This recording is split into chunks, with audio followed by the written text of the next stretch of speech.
हम कितने शाकाहारी हैं। गर्व था भारत भूमि को कि मैं महावीर की माता हूँ। गर्व था भारत भूमि को कि मैं महावीर की माता हूँ। राम कृष्ण और नानक जैसे वीरों की यश गाथा हूँ। कंद मूल खाने वालों से मांसाहारी डरते थे। कंद मूल खाने वालों से मांसाहारी डरते थे। परोस जैसे सूरवीर नमन सिकंदर करते थे। 14 वर्षों तक वन में जिसका धाम था। 14 वर्षों तक वन में जिसका धाम था। मन मंदिर में बसने वाला शाकाहारी राम था। चाहते तो खा सकते थे वो मांस पशुओं के ढेरों में। चाहते तो खा सकते थे वो मांस पशुओं के ढेरों में, लेकिन उनको प्यार मिला शबरी के जूठे बैरों में। चक्र सुदर्शन धारी थे, गोवर्धन पर भारी थे। चक्र सुदर्शन धारी थे, गोवर्धन पर भारी थे। मुरली को वश करने वाले गिरधर शाकाहारी थे। पर सेवा पर प्रेम का परचम चोटी पर फहराया था। पर सेवा पर प्रेम का परचम चोटी पर फहराया था। निर्धन की कुटिया में जाकर जिसने मान बढ़ाया था। सपने जिसने देखे थे मानवता के विस्तार के।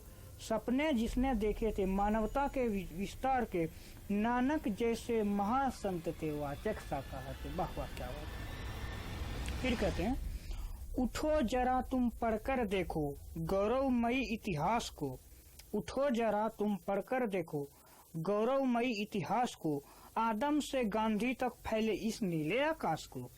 दया की आंखें खोल देख लो पशु के करुण क्रंदन को। दया की आंखें खोल देख लो पशु के करुण क्रंदन को, और इंसानों का जिस्म बनाए शाकाहारी भोजन को। फिर कहते हैं, अंग लाश के खा जाए फिर भी क्या वो इंसान है। अंग लाश के खा जाए क्या फिर भी वो इंसान है। पेट तुम्हारा मुर्दा घर है या कोई कब्रिस्तान है। आंखें कितनी रोती हैं, आंखें कितना रोती हैं जब उंगली अपनी जलती है। सोचो उस तड़पन के जब हद जिस्म पे आरी चलती है। बेबस्ता तुम पशु की देखो बचने के आसार नहीं। बेबस्ता तुम पशु की देखो बचने के आसार नहीं। जीते जीतन काटा जाए उस पीड़ा का पार नहीं। खाने से पहले बिरयानी चीख जीव की सुन लेते। खाने से पहले बिरयानी चीख जीव की सुन लेते। करुणा के वश होकर तुम भी शाकाहार को चुन लेते। वाह, क्या बात कही है।